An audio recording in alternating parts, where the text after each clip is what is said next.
हाँ तो बच्चों, हम लोग आज शुरू करेंगे सॉल्यूशन। सॉल्यूशन का मतलब होता है मिक्सचर। ये वैसे तो दो प्रकार का होता है, एक होमोजीनियस और एक हेट्रोजीनियस। होमोजीनियस में मिक्सचर को हम लोग ही सॉल्यूशन मेनली मानते हैं। हालांकि इसको अगर होमोजीनियस है तो हम लोग इसको ट्रू सॉल्यूशन कहेंगे। अगर हेट्रोजीनियस है तो ये कोलाइडल हो सकता है या सस्पेंशन हो सकता है। तो जब हम लोग केवल बात सॉल्यूशन की करते हैं, इसका मतलब हम लोग होमोजीनियस मिक्सचर की बात करते हैं। तो इसका अर्थ हो गया कि solution is homogeneous mixture of two or more than two component. तो अगर किसी भी सॉल्यूशन मिक्सचर में, होमोजीनियस मिक्सचर में दो या दो से अधिक कंपोनेंट हैं तो फिर हम लोग उसको सॉल्यूशन कहेंगे। होमोजीनियस का मतलब होता है same property through out. Same property through out मतलब जिसके हर बिंदुओं पर प्रॉपर्टी में समानता हो, या जिसके सभी कंपोनेंट कंप्लीट रूप से मिक्सअप कर गए हों, उसको हम लोग होमोजीनियस कहते हैं। बात फिर हम लोग आगे बढ़ाएंगे। If solution has only two component then it is known as binary solution.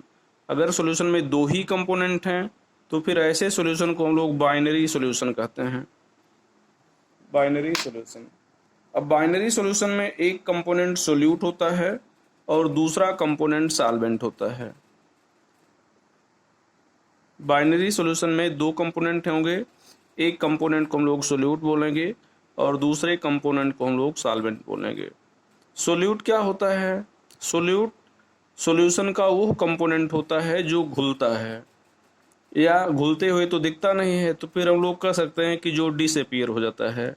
अर्थात the component which is being dissolved or disappear on forming solution is known as solute। तो ऐसा कंपोनेंट जो डिजॉल्व हो जाता है या सॉल्यूशन के बनने पर डिसअपीयर हो जाता है, उसको हम लोग क्या कहते हैं? सोल्यूट कहते हैं। जैसे एग्जांपल लिया जाए शुगर और वाटर, तो इसमें दो कंपोनेंट हैं, शुगर और वाटर। शुगर को जब हम लोग वाटर में डालते हैं तो ये शुगर वाटर में डिजॉल्व हो जाता है। हालांकि डिजॉल्व होते हुए दिखता तो नहीं है, तो हम लोग ये कहेंगे कि ये शुगर डिसअपीयर हो जाता है और दोनों मिलकर सॉल्यूशन बनाते हैं।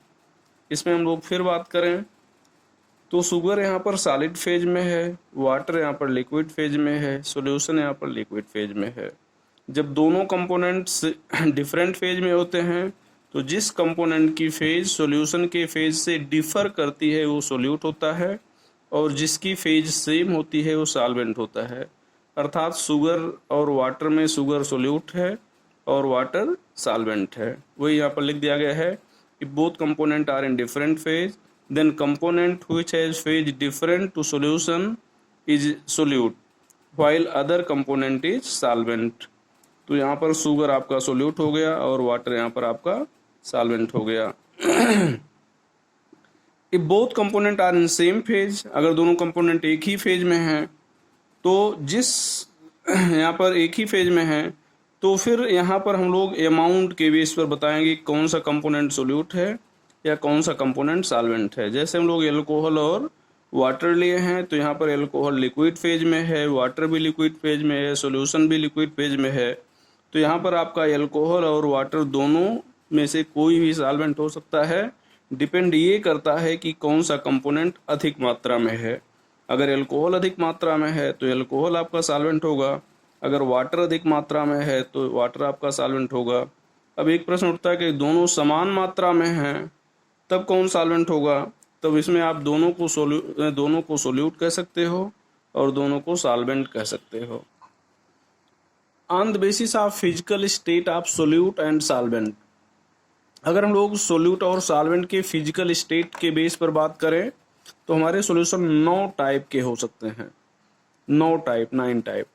अब जैसे यहाँ पर सोल्यूट की फिजिकल स्टेट लिखी गई है, यहाँ पर सॉल्वेंट की फिजिकल स्टेट लिखी गई है, यहाँ पर एग्जाम्पल लिखा गया है। जैसे सॉलिड का एग्जाम्पल लिया जाए तो एलॉय बनेगा। Alloy means mixture of metal. जैसे कॉपर और टिन है तो यहाँ पर इसको आप ब्रॉन्ज कहेंगे, ये एलॉय होता है। सॉलिड लिक्विड ले लिया जाए तो शुगर और वाटर वेल नोन एग्जाम्पल है। सॉलिड गैस ले लिया जाए तो स्मोक, हालांकि ये हेट्रोजीनियस है, कैम्फर और नाइट्रोजन का मिक्सचर ले लिया जाए।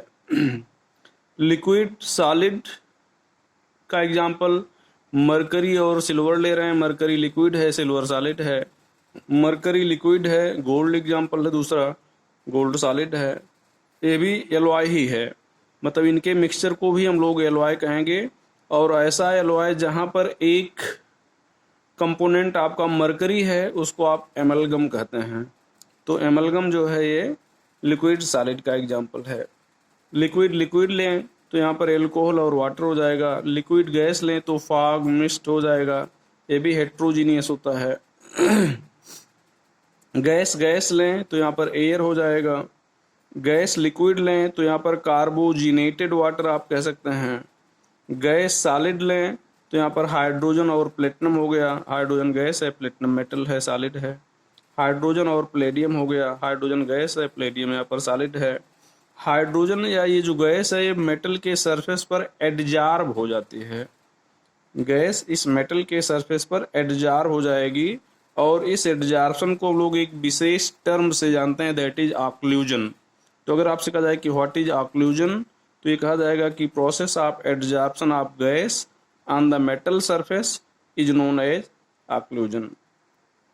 अब हम लोग on the basis of number of component, मतलब कितने कंपोनेंट हैं, इस बेस पर अगर बात करते हैं तो जो सॉल्यूशन है may be of following types, may be of following type. तो कितने टाइप के हो सकते हैं, जैसे बाइनरी सॉल्यूशन। बाइनरी सॉल्यूशन का मतलब होता है जिसमें दो कंपोनेंट हो उसको आप बाइनरी सॉल्यूशन कहेंगे, जैसे आपने शुगर और वाटर ले लिया। Ternary solution, solution having 3 component, जिसमें 3 कंपोनेंट हैं, जैसे HCl, HNO3 और H2O ले लिया। टेट्रानरी सॉल्यूशन, सॉल्यूशन जिसमें 4 कंपोनेंट हों, HCl, H2O, HNO3, H2O ले लिया, तो इसको आप टर्नरी सॉल्यूशन कहेंगे। इसी तरह से पेंटानरी, हेक्सानरी सॉल्यूशन एंड सो ऑन, इस तरह से डिफरेंट। अब हम लोग on the basis of physical state of solution, solution के फिजिकल स्टेट पे अगर चर्चा करें तो हमारा सॉल्यूशन 3 टाइप का होगा। एक हो जाएगा सॉलिड सॉल्यूशन, दूसरा हो जाएगा लिक्विड सॉल्यूशन, तीसरा हो जाएगा गैस सॉल्यूशन। सॉलिड सॉल्यूशन का मतलब सॉल्यूशन ही सॉलिड स्टेट में होता है। लिक्विड सॉल्यूशन का मतलब लिक्विड यहाँ पर सॉल्यूशन यहाँ पर लिक्विड स्टेट में होगा। तीसरा हो जाएगा गैस सॉल्यूशन, इसका मतलब गैस आप यहाँ पर सॉल्यूशन गैस स्टेट में होगा। इस चैप्टर में हम लोग लिक्विड सॉल्यूशन की चर्चा करेंगे, लिक्विड सॉल्यूशन और बाइनरी सॉल्यूशन की चर्चा करते हैं। अब हम लोग on the basis of concentration की चर्चा करते हैं, तो हमारा जो सॉल्यूशन होगा वो 2 टाइप का होगा, डाइल्यूट सॉल्यूशन और कंसंट्रेट सॉल्यूशन। डाइल्यूट सॉल्यूशन किसको कहेंगे, जिसमें सोल्यूट का परसेंट स्ट्रेंथ 5 से क्या हो, कम हो। तो if percent strength of solute is less than 5 then it is known as dilute solution. इसी तरह से कंसंट्रेट सॉल्यूशन की बात करें तो जहाँ पर सोल्यूट का परसेंट स्ट्रेंथ 5 या उससे ज़्यादा हो उसको आप कंसंट्रेट सॉल्यूशन कहते हैं। On the basis of solubility, अगर हम लोग बात करते हैं सॉल्युबिलिटी ऑफ सोल्यूट, तो सोल्यूट की सॉल्युबिलिटी के बेस पे अगर हम बात करें तो हमारे पास जो सॉल्यूशन होंगे वो 3 टाइप के होंगे। पहला क्या होगा, अनसैचुरेट सॉल्यूशन। अनसैचुरेट सॉल्यूशन का मतलब ऐसा सॉल्यूशन जहाँ जिसमें आप और सोल्यूट डिजॉल्व कर सकते हैं, उसको आप मतलब क्या कहते हैं, unsaturate solution. Solution in which extra solute can be dissolve. जैसे आप सॉल्यूशन प्रिपेयर किए कि नहीं, 2 चीज़ को मिक्स कर दिए, अगर होमोजीनियस मिक्सचर हैं तो फिर आप उसको क्या कहते हैं, सॉल्यूशन कहते हैं। आप घर पे गैस हल्का सा जला के उस पर आप वाटर रख दें, उसमें आप शुगर डालते जाएं, चीनी डाल रहे हैं, चीनी आप देखेंगे कि डिजॉल्व हो गई, इसका मतलब वो सॉल्यूशन बन गया। अब जब डिजॉल्व हो गई तो इसका मतलब ये जो सॉल्यूशन है ये अनसैचुरेट सॉल्यूशन है। आप उसमें थोड़ा सा और डाल दिए, फिर डिजॉल्व हो गई, फिर थोड़ा और शुगर डाल दिए, फिर डिजॉल्व हो गई। तो जब तक ये शुगर डिजॉल्व होती जा रही है तब तक आप कहेंगे कि सॉल्यूशन आपका अनसैचुरेट है। इसके बाद एक समय आएगा कि आप शुगर डालते जा रहे हैं और ये डिजॉल्व होती जा रही है।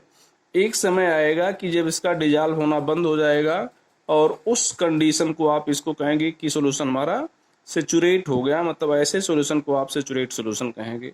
सेचुरेट सॉल्यूशन का मतलब हुआ solution in which extra solute can not be dissolve on given temperature. यहाँ पर एक और चीज़ फिक्स कर दिया गया कि यहाँ पर टेम्परेचर एक निश्चित रखना है, ऐसा नहीं कि आप टेम्परेचर बढ़ाते जा रहे हैं।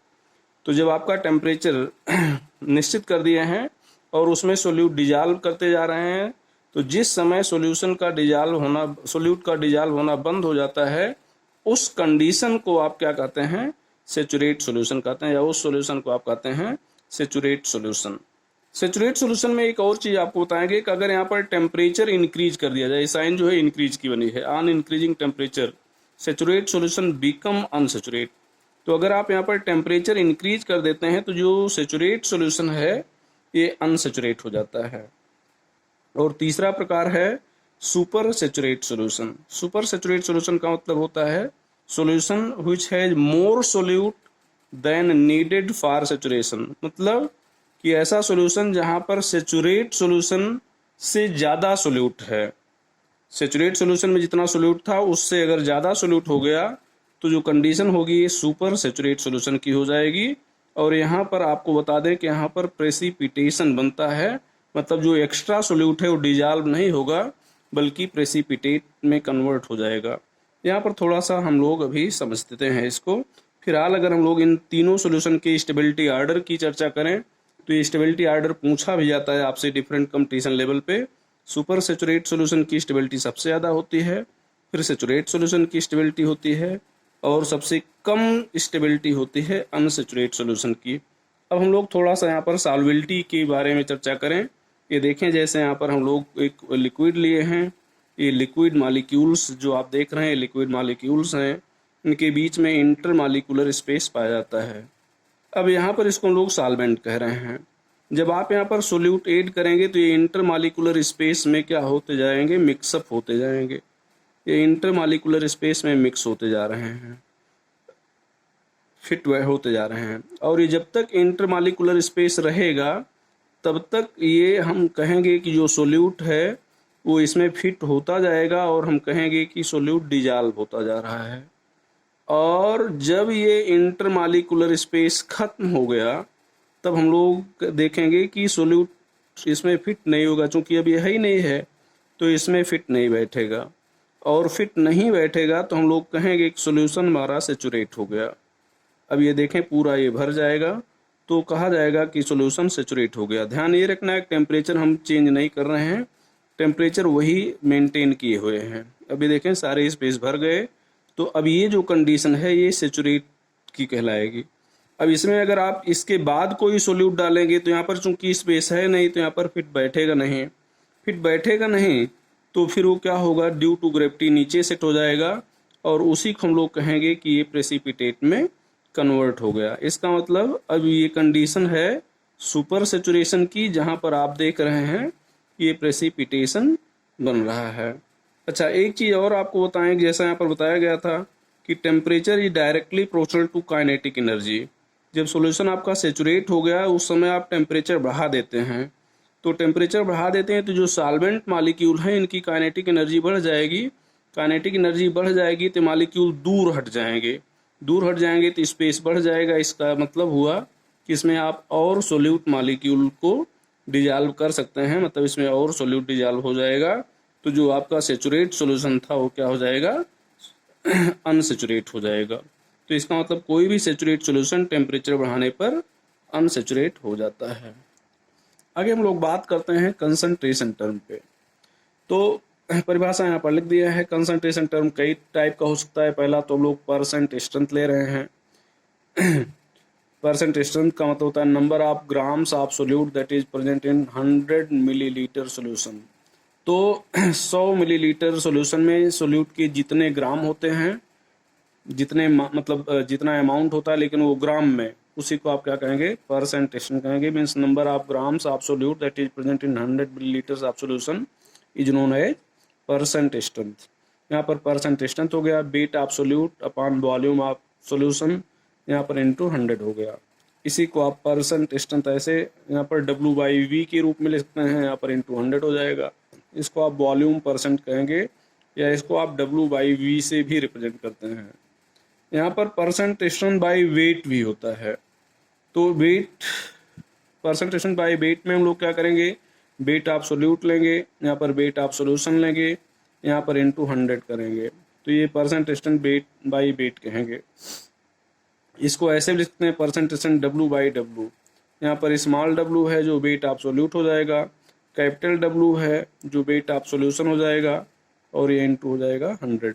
यहाँ पर एक दो क्वेश्चन हम लोग छोटे छोटे देख लिए हैं, जैसे 100 gram of NaOH is present in 500 millilitre solution, find its percent strength. अब यहाँ पर 100 ग्राम NaOH है, तो NaOH सोल्यूट है जिसका मास 100 ग्राम है। यहाँ पर सोल्यूशन 500 मिलीलीटर है, तो सोल्यूशन का वॉल्यूम 500 मिलीलीटर हो गया। परसेंटेशन W/V इंटू 100 हो जाएगा, ये 20% हो गया। दूसरा क्वेश्चन है, how many grams of sugar is needed to prepare 5 litre 50% W/V solution. तो यहाँ पर परसेंट स्ट्रेंथ 20 दिया गया है, V 5 लीटर दिया गया है, लेकिन इसको हम लोग रखेंगे मिलीलीटर में, तो 1000 से मल्टीप्लाई कर दिए, मिलीलीटर हो गया। फार्मूला हो गया percent strength equal to W/V into 100 हो गया। परसेंट स्ट्रेंथ की जगह पर 20 रख दिया गया है, W हमें निकालना था, 5000 से डिवाइड कर दिया गया इंटू 100, तो ये आ गया W equal to 20 into 50, that is 1000 gram हो गया। तो 25 ग्राम NaOH is dissolved in 75 gram H2O to form a solution. What is its percent strength? तो यहाँ पर 25 ग्राम NaOH मतलब सोल्यूट है जिसको आपने डिजॉल्व किया है, सॉल्वेंट का मास है 75 ग्राम जो वाटर है, दोनों को आपने डिजॉल्व कर दिया, मिक्स कर दिया, तो 25 प्लस 75 पे 100 ग्राम हो गया सोल्यूशन का मास। अब यहाँ पर परसेंट स्ट्रेंथ इक्वल टू हो गया मास of solute upon mass of solution into 100। तो यहाँ पर 25/100 इंटू 100, ये आ गया 25%। तो ये क्वेश्चन हो गया। ये क्वेश्चन नंबर 4 जो है आपके NCERT में बना हुआ है, उस क्वेश्चन को मैं करवा दे रहा हूँ यहाँ पर। A solution is form by mixing 300 gram 25% solution and 400 gram 40% other solution, then what will be percent strength of resulting solution. तो यहाँ पर दो सोल्यूशन मिक्सअप किए गए हैं। परसेंट स्ट्रेंथ का मतलब होता है कि 100 में कितना। अब यहाँ पर जैसे 25% है, इसका मतलब 100 में 25 है, तो एक में कितना होगा, एक में हो जाएगा 25/100, तो 300 में कितना होगा, यहाँ पर 25/100 इंटू 300। वही चीज़ यहाँ पर हमने डायरेक्ट लिख दिया है कि मास ऑफ सोल्यूट यहाँ पर कितना हो गया 75 ग्राम। 300 ग्राम में मतलब 100 ग्राम में अगर 25 है, तो 300 ग्राम में कितना हो जाएगा 75। इसी तरह से mass of solute in second solution tuned solution, तो यहाँ पर 40 इंटू 400/100, तो कितना हो गया 160 ग्राम। अब यहाँ पर टोटल मास ऑफ सोल्यूट ले लिया जाए तो 75 प्लस 160 दैट इज 235 हो जाएगा।